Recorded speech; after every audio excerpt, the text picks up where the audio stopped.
So I don't think circle at the beginning is that smart because we still have people starting to join us. Okay, that's all right. We could do it as soon as we. Middle, Huh? yeah, we can do it at the end, and if in the middle I feel like we can, I will let you know in the comments. Okay, sounds good. All right, Mira, can you check all the lighting for all of this, Yes. social media mayhem that happens? For anyone, for those that are joining the live, welcome to Wadih Wednesday. My name is Tiffany Tota. I'm a Palestinian American marriage and family therapist. I've been in the field longer than I care to remember, over 20 years, and I've been working within our cultural context. I am located here in the United States, in Los Angeles, California. So for those that are new, this is Community for International Arab, where we come to you live every Wednesday to talk about topics that are near and dear to our heart. So for those that are new, welcome. We appreciate you. For those that join us, I think we have some folks that join us almost every Wednesday. We appreciate you. We love your energy. We love having you here. Our entire premise is about building community, and building community begins with sharing stories with one another. So with that said, Mira, how's the lighting? How's the back end? How are we doing? Looks good. Ibrahim says hi. He says good morning. Good morning, sabah al khair. I love We that. have people up and early today. When everyone's up early. Oh, first time joining. Hi, Layla. Is it Layal Amo or Layla Mo? Welcome. I love that. Yeah, this has been an incredible initiative that we started online 2 years ago, and that we have kept going because of the feedback we've been receiving from people, the amount of DMs, the likes, the comments, the sharing, the posting, like all the things really speaks to just how much many of us love our community or have a love-hate relationship with our community and maybe want to come back to our community. And this is the space here to come back where there's no judgment, no criticism. You come fully as you are. And that's where we can all come together and celebrate our uniqueness, celebrate the diversity within our Arab communities, and to honor one another. We have so much honor in our culture. And so we want to honor one another's paths and experiences. And yet we also know collectively we've got a lot of similar things, which is what I'm going to talk about today. Today's topic, who is looking forward to today's topic? But Mira, before we get started, can you maybe share a little bit of Yalla News? We'll do it at the beginning and at the end for those that are joining while I get set up here. All right, go ahead. For sure, because they're excited today. We have a lot of people saying hi. Let me just make sure you see all of the comments. Yeah, please, please, please, please. People get cranky on social media. Haddu alena. It's a lot of stuff coming. You guys call me Khalto. Khalto is trying. It's a lot. Yes, and since Layla would say, "Khatyarna, tete, khatyarna," I go, well, listen. Khatyarna means we're getting older for anyone that doesn't know. I'm glad I said that right. Mira has to correct my Arabic. Let's see. We've got Fatima from Tejas, Texas is in the house. I love that. Welcome.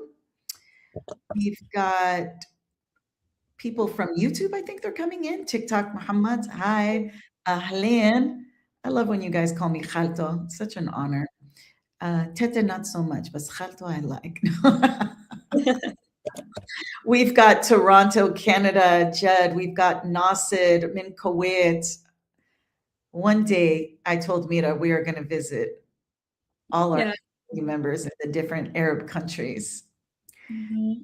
We'll have like a little haflat. You guys, somebody from that country will have to tell us where to go, and then we go and we have a little party. Hello.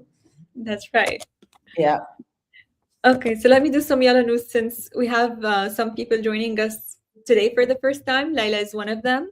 Yep. So basically, Yala news, if you don't know, Laila, it's just a few updates about what we've been doing. And we have been doing one of the most exciting things we've done for this community. We're building a whole new platform. It's something called Circle. Yes, round of applause. We've been working on this for a while. It is so exciting. And let me just share something, like, let me just share more about it with you. So, you know how social media is amazing. We love being here. We love Instagram, TikTok, YouTube. We're streaming on different platforms. That's why we're looking at different screens, but we're going to be seeing all your comments. Don't worry about that. And to please monitor the comments while I. Oh, are they going bananas? Sure. Yeah, help us monitor the comments. No, Oh. we're good. We're good. Into Balashno this too early. Okay. So. Yeah. So let me tell you more about what I was talking about, which is Circle. So while we've been posting for about 2 years on the different social media platforms, we've realized something, that many of you are watching and they feel like things that we're posting feel like, oh, this really speaks to me. And you think, oh my God, that's exactly what I'm going through. And maybe you comment or you send it to someone or save it, but then you keep scrolling, right? And we've been asking ourselves why that happens and what happens with you after that. And because we believe that mental health isn't something that can always be addressed in like a 30-second or 1-minute video, and sometimes you want to do like all of the saves and likes and all that, but you don't want maybe to comment on Instagram or like publicly, so that you don't want people to see it, like family and friends. We understand that. We understand that there's still stigma around mental health, or maybe you're not financially ready to, book a consultation or have coaching. And that's one of the reasons why we're building something new, which is Circle. So it's just going to be a private community that we've created for people who want to go a little bit deeper than social media and have more than what social media can offer.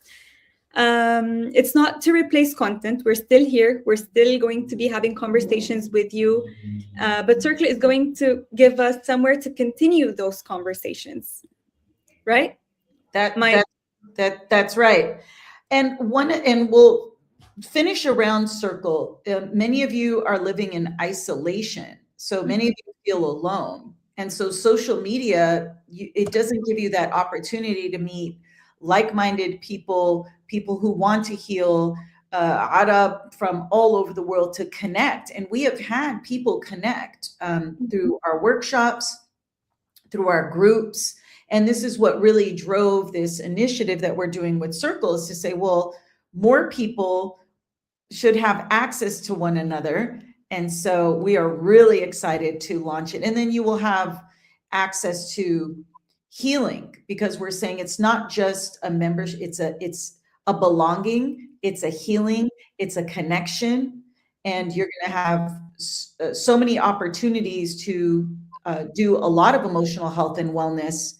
And while it won't replace therapy or coaching, my sense is there'll be enough there. And if you continue to participate, you can really take steps to move forward in your life in a healthy, confidential way. Yeah. All right. Thank you, Mira. Thank you for listening to me. Yeah, you're the backbone. All right. So let's see. Any comments before? Okay. So today, this is the theme of the week. Let me tell you guys, this has been a theme, in fact, of my life, and so there's number one, before I move into this, if there are any Arab parents watching this, I need you all to take a deep breath, open your hearts, recognize that it is okay for your adult child to have time for themselves. So as I'm sharing this content with you, it's going to be really important we open up our hearts, open up our minds, because people lost their minds on the internet for me suggesting on a podcast, when I was on a podcast with Unboxing with Wala, where I said, if you have your protective time to maybe go to the gym, you don't need to answer your phone. People miss the entire message. They were like, we answer the phone for our parents. I go, tell you, and I know I answer the phone for my parents. I understand that. But yet it's like, man, the vehement onslaught. So if you're going to do that in the comments, don't do that. Open your mind, open your ears, start to listen to what I'm trying to say. We are there for our parents.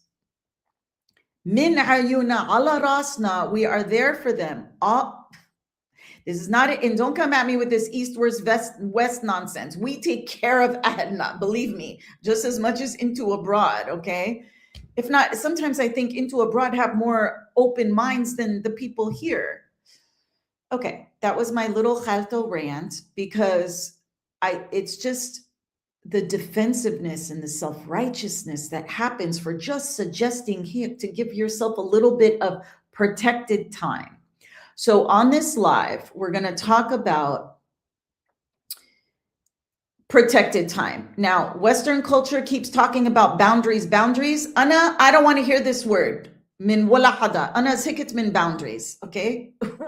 We're going to remove boundaries from our vocabulary within our cultural context. Okay.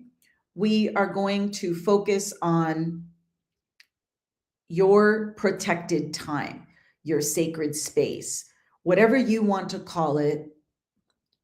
Technically, it's a boundary, but that word is too loaded. Now, what are one of the struggles that each of you have around protecting your time? What are some of the struggles around that? What keeps you from giving to yourself or having a life outside of your family? What are some of the challenge, a full life, but not, right? I know, I'm sure many of you have lives. What are some of the challenges with that? Is it guilt? Is it the demands? Is it what comes up for you when it comes to giving time for yourself? Mira, anybody?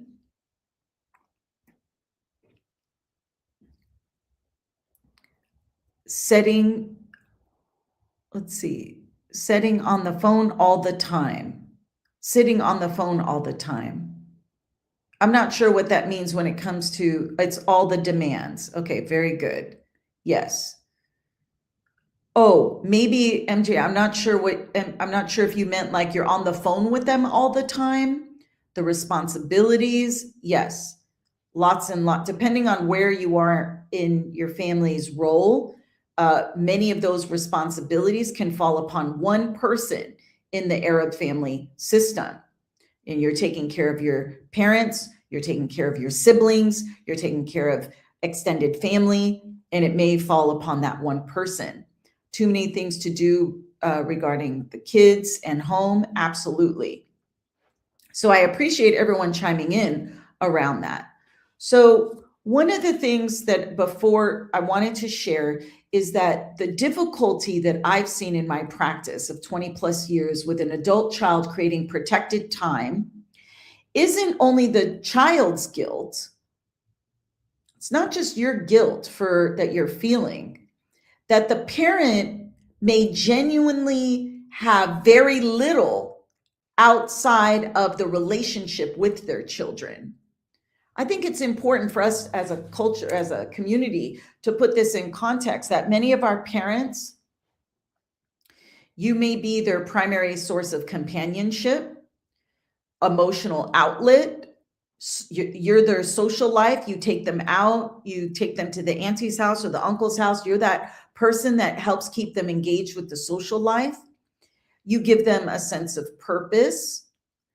Their identity is completely wrapped around their children.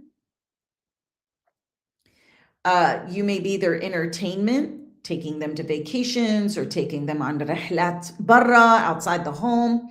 to the bank, to the grocery store, these kinds of things.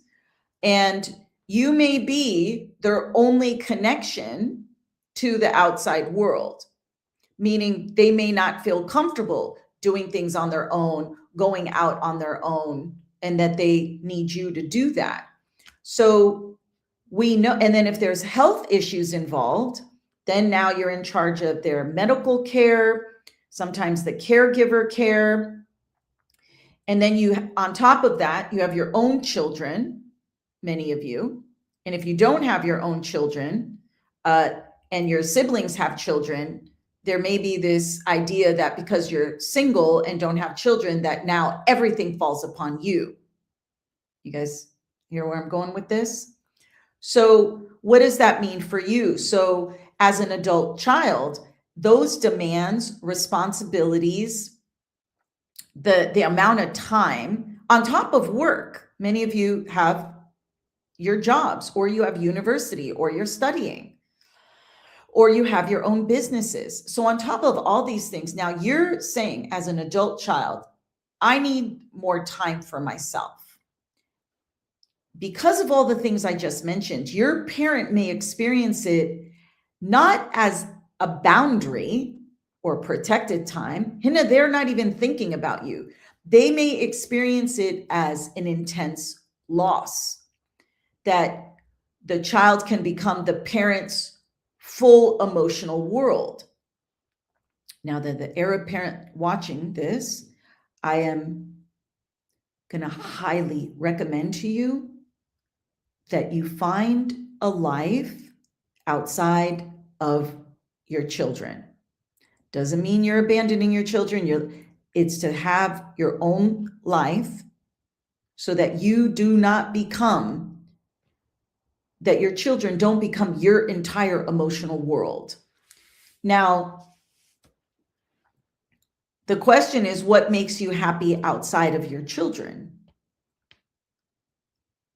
So instead of motherhood or fatherhood being the central identity, which is at the core of a lot of our cultural messaging, and that's a beautiful thing, and it's wonderful, yet you could see here where it can become problematic, that the parent now is become so dependent on the child that they've sacrificed friendships, hobbies, career aspirations, intimacy, even between the husband and the wife, travel, or personal interests in the family. It's like they've abandoned everything. My life is my children. How many of you have heard that? My life is my children. Now, this is an incredibly loving in one sense. Like we love, and we love deeply.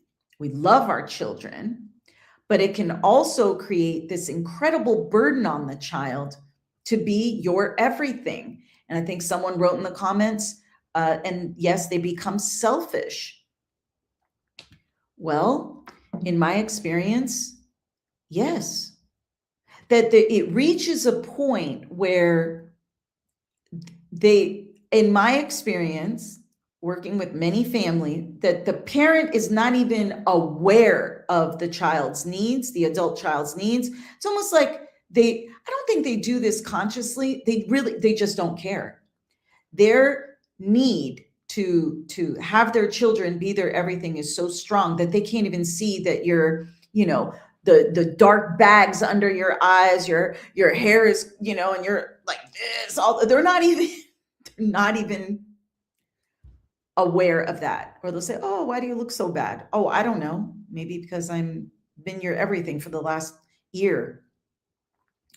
And so I say that justly and lovingly because it's intense. And this dynamic I've seen young people with autoimmune diseases, high acute stress, even heart stuff. And I thought, well, at what point, and I think Scott Yusuf wrote, I gave up everything for you guys. And yes, they did. And at what point? You can never feel that. You can never feel that. And so many of you are trying to fill that void for them.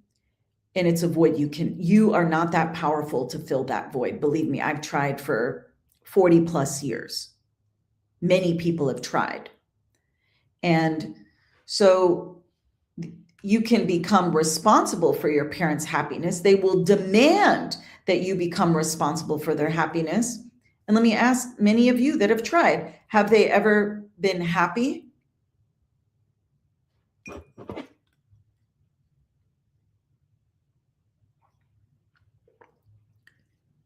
Anybody? Have they ever been happy? The more you give, the more you pour into them, the more you, right? My sense is no. Maybe they'll have moments of happiness, yet that's a void you cannot fill because that's their task. So this is where things become complicated. And this is where that guilt comes in. And I know I experienced that. Okay. You may think if I don't call Mama or Baba, they will be lonely. Mama will be lonely if I don't call. If I don't visit, he'll have nothing to do. If I go away for the weekend, they'll be sitting at home alone. If I create my own life, I'm leaving them behind. And suddenly having a life now becomes this act of abandonment. And so it's an important cultural dynamic to name because it's not just Western boundary. It becomes a it becomes an act of abandonment to the parent when you have become their everything or the children have become their everything. And so this is where you may experience feelings of guilt and shame. You're not doing anything wrong for having your own life, yet you may feel it intensely because what you are absorbing from your parent emotionally is, if you do this, you are abandoning me.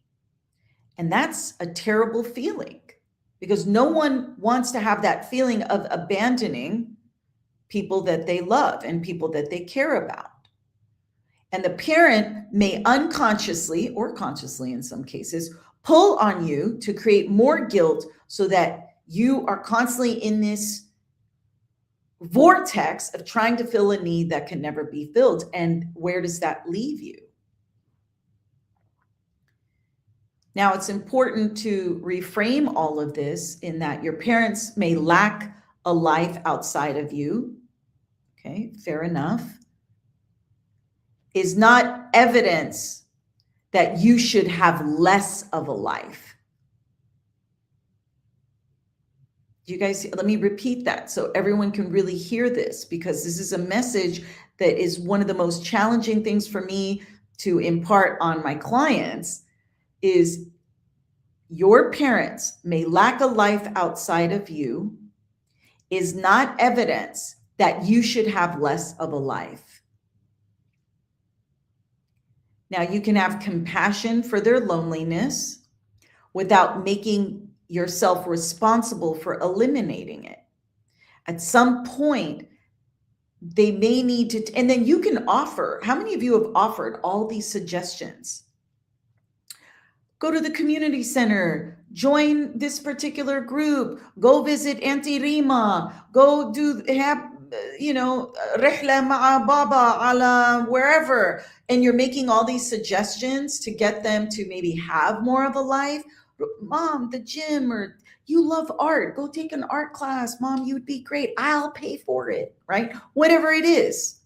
And yet the more you suggest, many times the Arab parent will double down, triple down. La, badish, I don't want to. La, it's too much money, too much time. Well, what are you doing?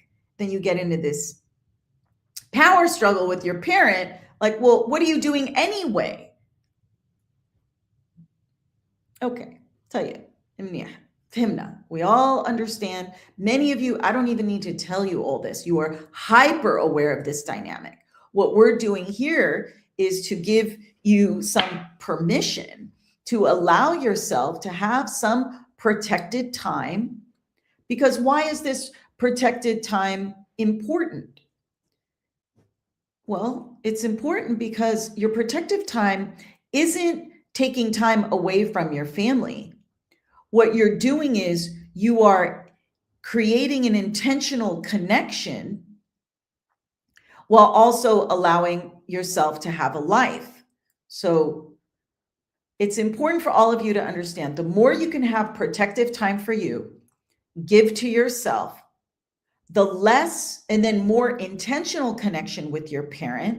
So you're not there out of obligation, full of resentment, anger, frustration, that when you have your own full life, when you go visit or when you're with them, you may have more space to connect with them on a deeper level.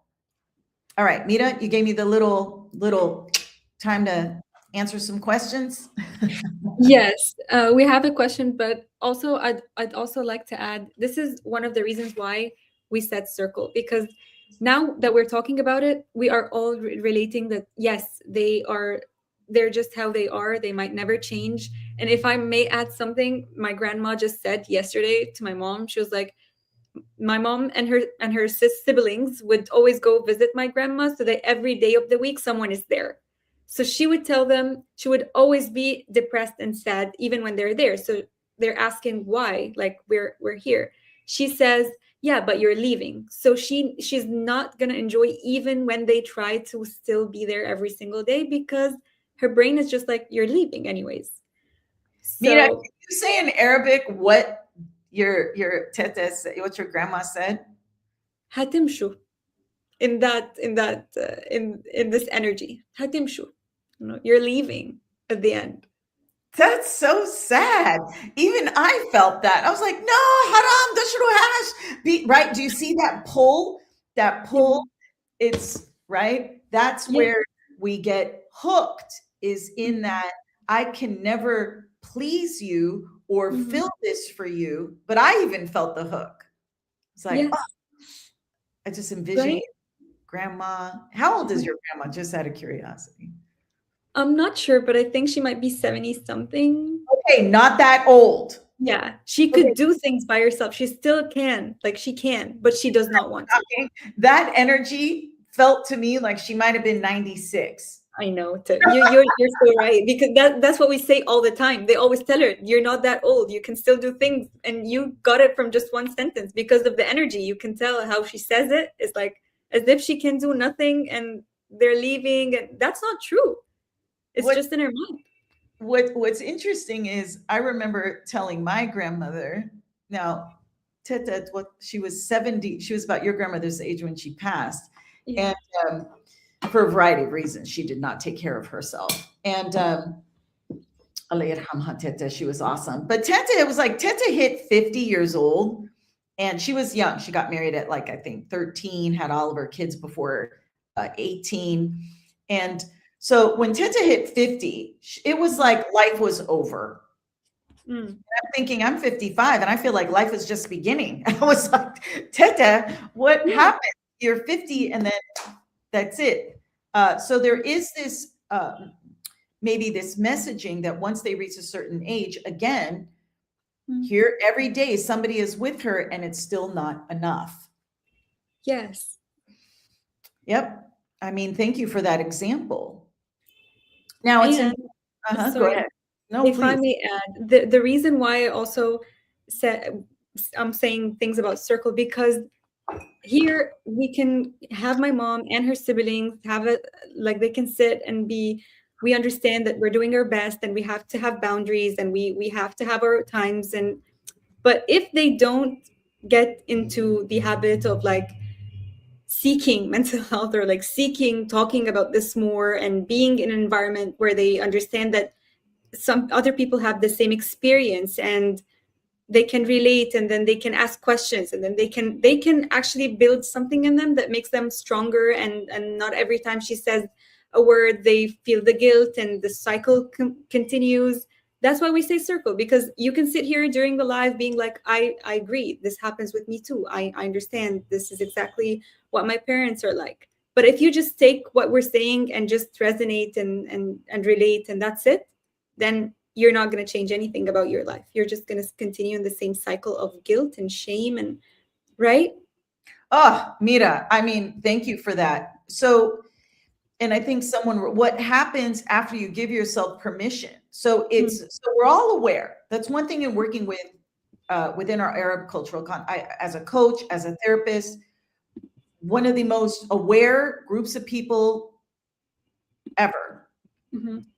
Where our challenges begin is not in the awareness. Our challenges begin in the action. That's right. What is the hardest part. So I think someone wrote, what happens after you give yourself permission to take care of yourself? Well, get ready. Depending on your parents, get ready for the guilt. Get ready for the pushback. Get ready for all of it, right? So just get ready for the backlash. That's why having a community, being able to stay grounded in that hearing messages like this is to say, it's okay to give to yourself. They have survived the worst of the worst, many of them. They will survive you going to the gym or taking a class or a weekend getaway. They will be fine. They will be okay. Now, it's important to also understand that we can understand that there may be lonely, that they didn't have the opportunities to have relationships, friendships, hobbies, interests, or joy because of their backgrounds and what happened and what they experienced. And a lot of times, many of us, we don't even know a quarter of what they've gone through. And this is where I'm hoping we can have some empathy, that the way they're responding to you, while uncomfortable and challenging and hard, that there is a whole history there that you may not even be aware of. And that's where I think someone wrote, they are not the generation of self-help. Guess what? My generation is also not the generation of self-help. So you have to remember, this self-help phenomena is really even younger. I would say maybe the 40-year-olds, 35 in my experience, 35 and younger. And then of course we have Gen Z, where everything is mental health, that they don't even have, we've weaponized mental health. So we've gone to like some certain extremes that now everything is mental health and we're falling apart, and we're not learning how to build capacity to say, okay, yeah, everything is trauma, everything is trigger, everything is a boundary. That's why I want us to move away from that, because we've gone too far on this side of the pendulum. So that's another live and another topic. So let's get back to this. So it's important to understand that and this is also for those of you in partnerships or romantic relationships, even friendships. This idea of a healthy human being begins with relationships, begins with interdependence, right? So you could be fiercely independent. That's wonderful. Yet if you're not allowing yourself to depend on people, that's where it could become problematic. It's interdependence, where you have two individual people coming together interdependently. So without enmeshment. Now, I let my Western colleagues know, by clinical psychological definition, every Arab family is enmeshed. Okay, so let me give you the definition of what Western psychology teaches us. And I'm going to directly read it, okay, so I don't mess it up. Enmeshment is a relationship pattern where boundaries between people become so blurred that it becomes difficult to tell where one person's needs emotions, responsibilities, and identity end, and another person's begin. Now, how many times do we talk about, I don't know where I start and where I begin? The family is just one big blur. That's how we were raised. That was part of our survival. That is what is about with our community. So I thought about this a little further. So I don't pathologize enmeshment at all. This is how we were raised. Yet I had to think through, okay, well, we're from this collective culture, right? Now there's enmeshment. How is it that, what does this collectivism mean, and what does healthy look like versus problematic enmeshment? So you guys correct me, let's chime in, let's discuss it, because I'm still figuring it out. Healthy collectivism is we take care of each other. Love that. Family matters, absolutely. I can rely on my parents. For many of us, yes, we can rely on them, even though they drive us up the wall. If push comes to shove, no matter how bad it is, they will be there for you. In certain cases, we show up for one another. So like when somebody has a problem in the community, people bring food, they're there, they're collecting resources, they're helping people. That's what makes our culture so incredibly beautiful. And we will do that for our neighbors. We will do that for other people. Hek ehna, just in our DNA.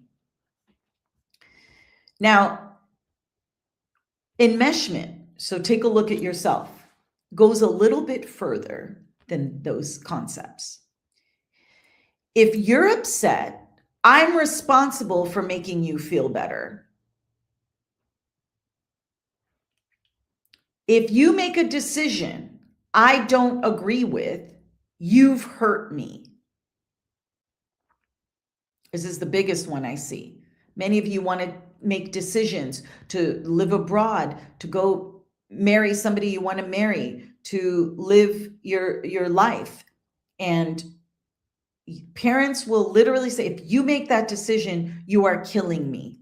You know, Arab parents can be very demonstrative in their emotions, and they can say things that are profoundly terrifying to an adult Arab child, like, you know, I'm going to die as a result of you making this decision. Another one where enmeshment becomes problematic. You should tell me everything.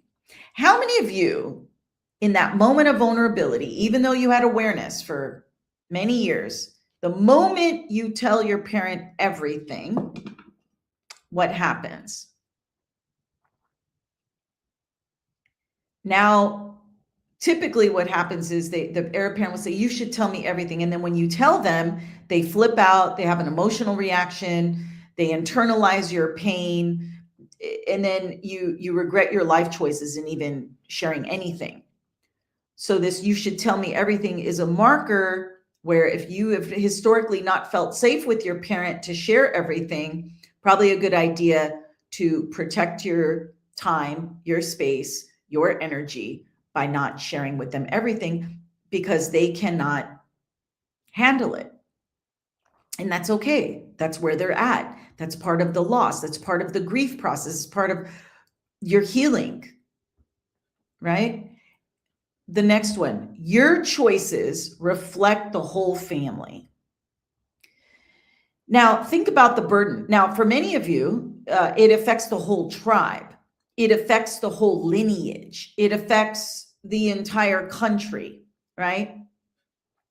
So imagine the emotional burden that you have, knowing that if you choose to move away, or if you choose to live on your own, or if you choose to come out as gay, for instance, that choice will reflect on the whole family and the whole lineage. And that's terrifying for many people.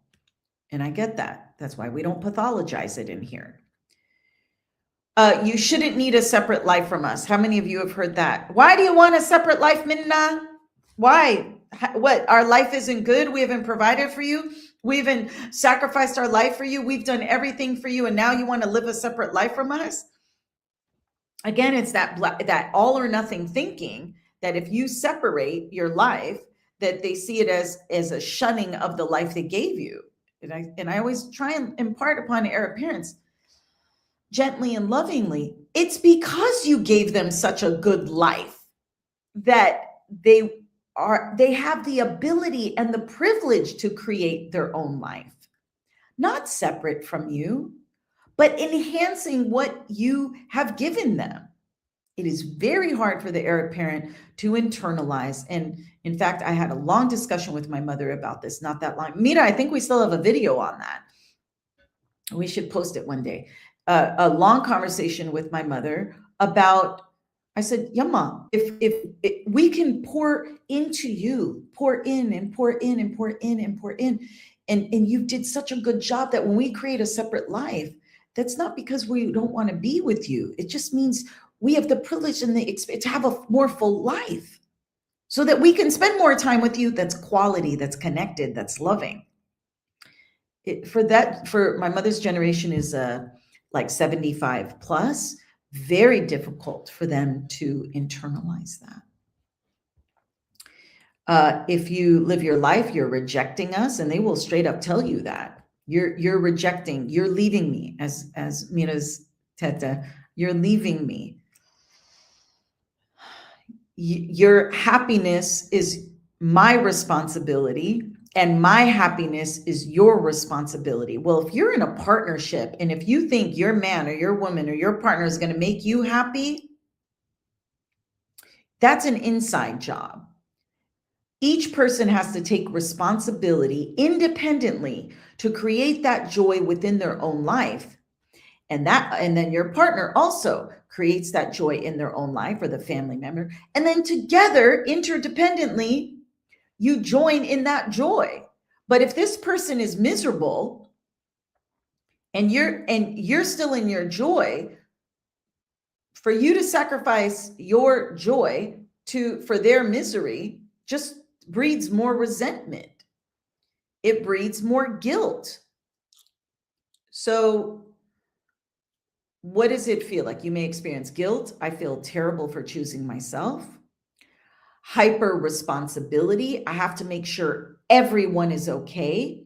Now, I know we say, okay, the older son or the older daughter, somebody mentioned gender differences. I know it can seem like within our cultural context that a lot of this masuliya, is that right? Did I say that right? Is on the banat. I can say in my experience as a clinician, men also have responsibility different. I don't want us to put this feta ban the guys in the, yes, people say we are in a hyper masculine society and misogynistic, all these things. I'm not negating any of that. All I'm trying to have us explore is men also struggle just as much as women, just differently. Okay, they carry burdens also, which I got a lot of pushback on that last video. So what I'm trying to say is, if you're the family member that has all this hyper responsibility, I have to make everyone okay. Take a look at that for yourself. One of the biggest things as Arab, particularly Arab women, okay, here we go. I'll put the gender there. Difficulty saying no. Now, again, all of you, at least in my experience, have so much awareness. Technically, everyone has the awareness. Technically, I could say no. There is not one person I've worked with that is not aware that they could say no. Yet, where it's problematic is but I can't tolerate how they react when I say no. So it's not in the saying no. You know how to say no. It's, you have to think 6, 7, 8, 9, 50 times. You're like, okay, if I say no, should I just do what they want to do? Not listen to all of the intense emotional reaction. I'll just do it, and then I'll figure it out on my own. I'll figure out the rest. I'm just going to keep saying yes because it's easier, and I don't want to hear it. I don't know how many times I've said that to myself. Okay, it's easier, just sawiha, oskoti, khaliki mash, and just do it, be done. And and go do what you needed to do. Okay, breeds resentment, it breeds anger, it breeds frustration, it breeds what the next demand they ask for, you're like, ah, right? And then you wonder why you snap.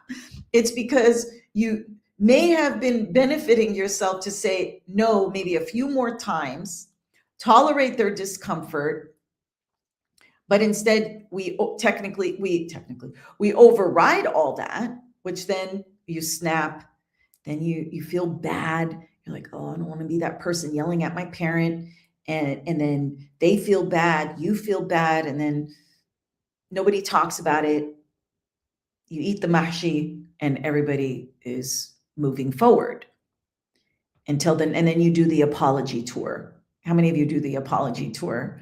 When you override this difficulty, you say yes too many times, and then you snap, and then you're like, I'm sorry. And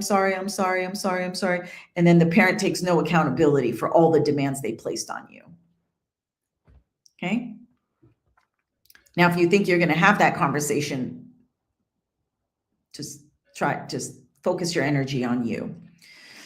So there's guilt, hyper responsibility, difficulty saying no, loss of individuality. Now, for those of you that are young in your 20s, I'm really going to encourage you to really understand yourself, try to develop and have your own life. So you're not 50 years old and you lose your individuality. People of my generation will say, I don't even know what I want, who I am. I've spent so much of my life giving to my family, giving to my community, giving, that at some point, or working, and you keep working, that you don't even have an understanding. It's like, what hobby? Like my generation, we're like, do you have hobbies? Hobbies? When in hobbies? Shoot, what do we do with our time?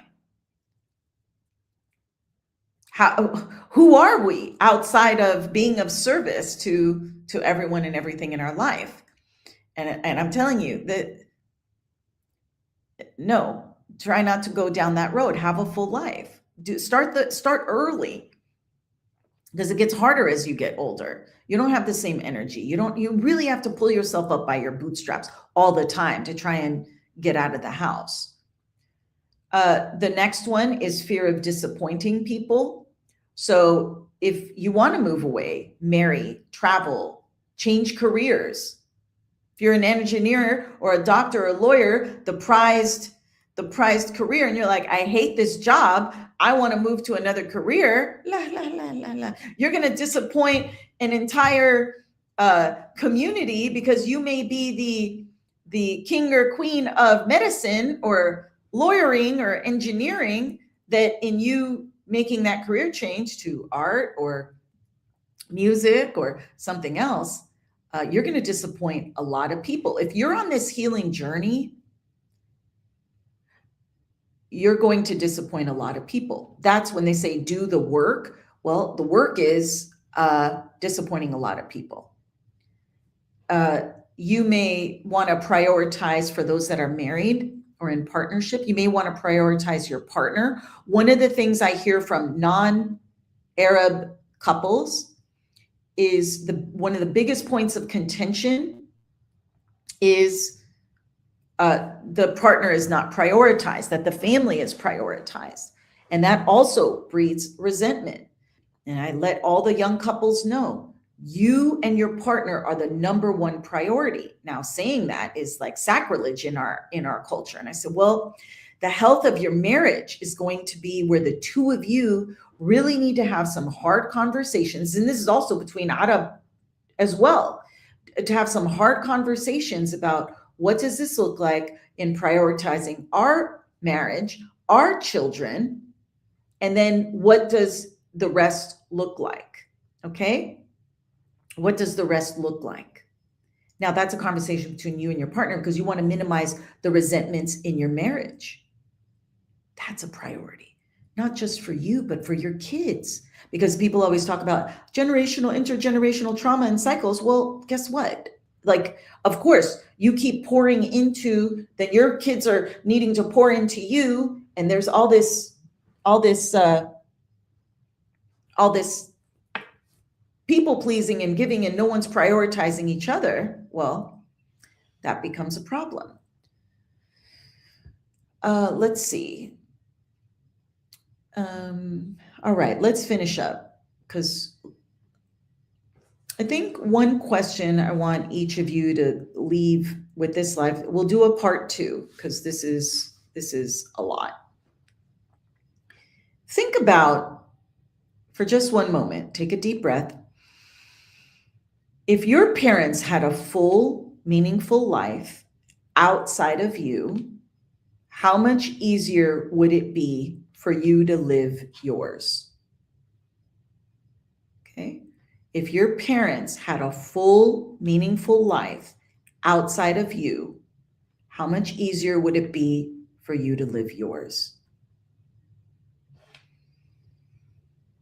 I remember when I was asked this question, and I thought, oh my gosh, like my whole body opened up, it expanded. I felt a relief, like, oh my gosh. And it actually drew me closer to my family, to be able to give from that place of my heart, to give from a place of love, to say, oh my gosh, if they had their full life, what does that mean? It means I can give from the fullness of my life versus giving from fumes, giving from an empty tank. And that felt really good to me.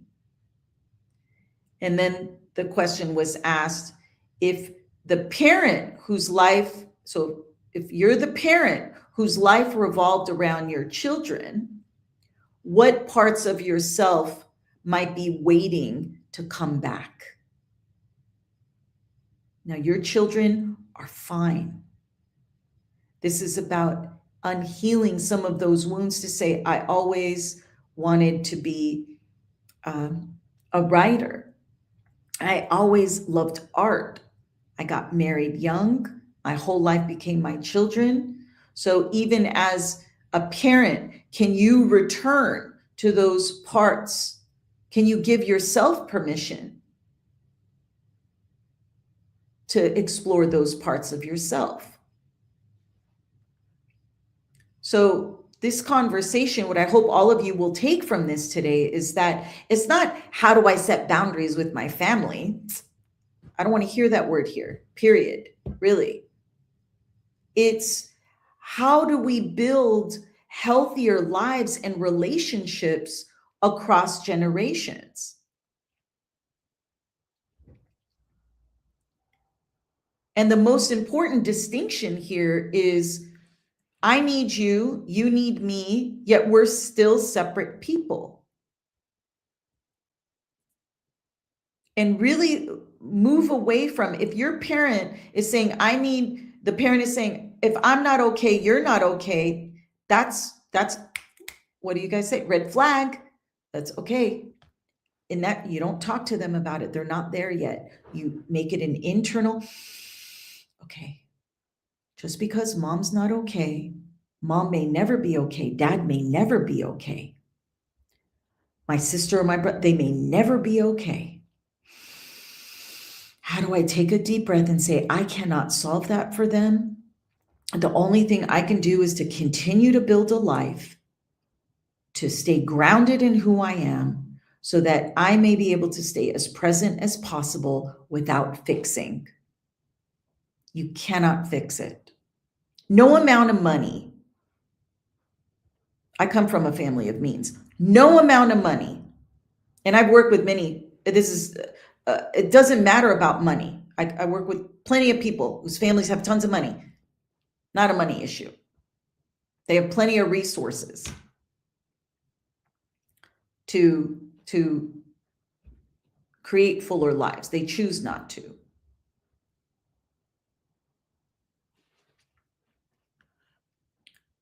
For a lot of reasons, which I won't get into. Okay. So for you, it's, how do you create an intentional connection? Now you're going to feel guilty. You're going to feel bad. You're going to feel obligated, Be aware, I'm doing this because it's an obligation. And you say it out loud to yourself. I'm doing this. I'm fully aware. I'm doing this out of obligation. Name it. You name it to tame it. Because if you don't name every time you go visit them, this is an obligation. There's this false belief, I'm doing this out of love, when many times you're doing it out of obligation. And that's okay. And you're going to feel guilty for having your own life. All I'm suggesting here is, can we lower the volume a little bit? Okay.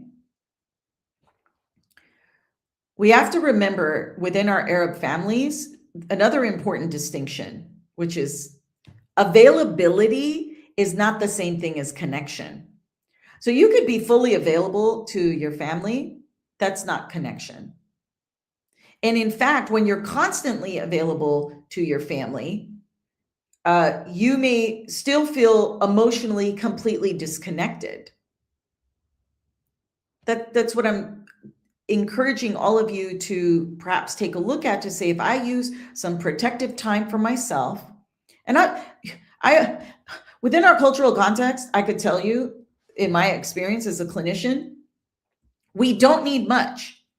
I say, we just atuna hek shwaya crumbs. We feed us with just a little bit of crumbs. It takes us a long way, particularly for Arab women. So this is about, okay, you don't need much to sustain yourself. Start small. When you go have a cup of coffee with your friend and you want to enjoy your time with your friend, this is where I said, you don't pick up the phone unless it's an emergency. They'll call you 6, 7, 8, 9 times. How many times did you guys have that? And you're like, you ignore maybe the first call, the second call, you're like, holy, did something happen? You start to panic, you start to rush, okay, guys, give me a minute. You call the parent, mama, baba, ish, shufi. La wala ishi, bas bidi shufij. I said, what do you, you just raised my anxiety levels 900 times because I thought something happened. And then you say, la bas bidi shuf, where are you? How many times does that happen to each? Now, it may be working with your family, say, and it worked a long time with my mom and my family. Like, listen, just if it's an emergency, في عندنا text messaging, حطوا 911. If it's not an emergency, I'm asking you to please not call me 6, 7, 8, 9 times. Now, do they call you 6, 7, 8, 9 times? Yes, they do. Don't get, you're going to get mad. Okay. You're going to get mad. Try not to get mad. This is just an automatic response based on their trauma and based on their feeling of abandonment and rejection. So know that this is what they're going to do. And how do you not get your nervous system so you go, okay, it's probably nothing. And if it's something, I will pick up the phone, but walk yourself through that exercise. So you're not picking up the phone and it's nothing and you're too inflamed. And then you respond and you yell at them or you get mad and then the apology tour. And then it's a wash, rinse, repeat. Okay. So we will do part 2 next Wednesday on Wadih Wednesday, because it's important for you to recognize. I'll leave you with this. Protected time, or having healthy limits, isn't about loving them less, isn't about loving the people less. It's about creating enough intentional connection so that the relationships don't become something we only attend to when in crisis, obligation, or leftover time. So that's what I have for today. And I'll leave you with asking yourself, who gets your time? Who gets the best of your time? And can you allow yourself, just for this week, offering yourself a little bit more protected time, healthy limit? All right. Just one thing. right? One thing, just do one thing for yourself. People get mad at me and say, okay, well, if you don't pick up the phone that one time, just see how it goes. Just see how it goes. I think someone wrote in the comments, hilarious, so true. They are going to abuse that 911 text. Yeah, I have my father, Allah yirahamo, he passed away in November. He was the king of cry wolf. 911, كل phone call 911 911. صرنا 10 سنين, 10 years 911 911. I don't mean to laugh. But I'm just showing you it because it's so tragic. The 911, 911, everything's a 911. And we treated every single thing as a 911. And at the end, it was so hard to discern what was 911 and what was attention and it caused so much stress in the family and we were aware this is 911, the cry wolf, in and out of hospital, in and out, back and forth, 10 years. And it damages families. It damages families. It creates so much stress. And so for the Arab parent that does this 911, 911, 911, it's very important to go get help so you can understand that, so you can have a better relationship with your children. And for the children, so we're going to pin that because they're not interested in, many of them aren't interested in understanding themselves. That's okay. I'll tell you, that's where they're at. But for you, the more you have your own life and you create those protective spaces and the healthy limits, the 911s are going to still be stressful, and at least you have more of a full life and a capacity, so you're not completely decimated by this push-pull of your nervous system that you're so stressed out that it now manifests itself in disease. Okay. Oh gosh, all right guys, sorry Mira, it's almost 9. I'll leave you with that, everyone. Protect your time. Mira, yalla news. Sorry about that. We're over. Yes, that's okay. So let me tell you again, in case you didn't join the live from the very beginning, we talked about something exciting that we're doing, which is we're launching Circle. And we're not asking you to do anything today. We just wanted you to know what's coming and, more importantly, why we're doing it. Because this isn't just about creating another platform, it's about creating a space where you don't have to feel like you're watching from outside. So if today you got some insight, you maybe asked some questions, or you just felt like you're understood and you'd like to have a deeper conversation, you would like to actually have some skills in order to be able to deal with that in a better way, Circle is the way to do that. It's not launched yet, so if you are excited about it, you could just let us know in the DMs. That's really all you can do for now. And we just wanted to share that with you because we're excited about it. We're excited that we're going to have a platform where we can have these deeper conversations and these ongoing conversations where you can literally just find this as a space in Circle where we talk just about the topic of today. So you can find so many people to relate to. You can ask Tiffany, she's going to respond to you, like have one-on-one conversations, and it's going to be amazing. Yes.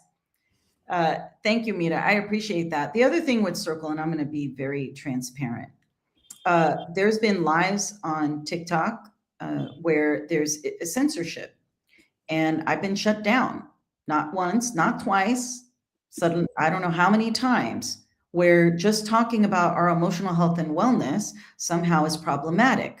And so I think as a community, we need to empower ourselves because there is so much hostility towards our communities, and our healing is necessary and more critical. And Circle is not, it's the container that I need to be quite frank, to be able to continue to the work that I'm doing in a way that's safe and where we can where we can be ourselves without this fear of being shut down, being censored, and then with some of the comments, Mita does an amazing job with blocking them. But it's very hostile and it's distracting for those that really want to heal. So that's no one's going to shut me down. Of course not. If I'm here, Khalto's here. I'm here to make sure that the next generation does not deal with what my generation and the generations above. Yes. So that's why Circle is also there. And then those of you in the comments, you're talking to each other. You will be able to talk to each other and share phone numbers and exchange and have more of an opportunity to create your own spaces. If you're in Canada, you can create Canada's, you're in this place, and this is where we build, and we're really excited. Yes. And if you're excited about it too, you can DM us your email so that you can know about it once it launches and you become one of the first people there. We're going to be so happy to have you. And thank you for being there today. Thank you for the amazing information. I think this live was amazing. You can see in the comments, it was amazing. Thank you, Mita. Thank you, Habibti, for everything you do for community, for international Arab. Thank you to everybody. I get why am I emotional? I get emotional. As you age, you get emotional because you don't want to see the same suffering. And to see the community and to see the affirmation and to see the love that people have for each other and the love for our culture. And that's what strengthens our community. This is what keeps me going. So with that said, at the end of every live, the theme here is Nawartit Nawar, that the light in me sees the light in you and go shine bright. Shine bright. Take one step to shine your light. And remember, this community is always here for you. Have a good one, everybody, wherever you are in the world. Have a good night, a good day, and we'll see you next Wednesday on Wadih Wednesday for part 2 of protecting your time with family. Take care, everyone. Have a good one. Bye-bye. Bye.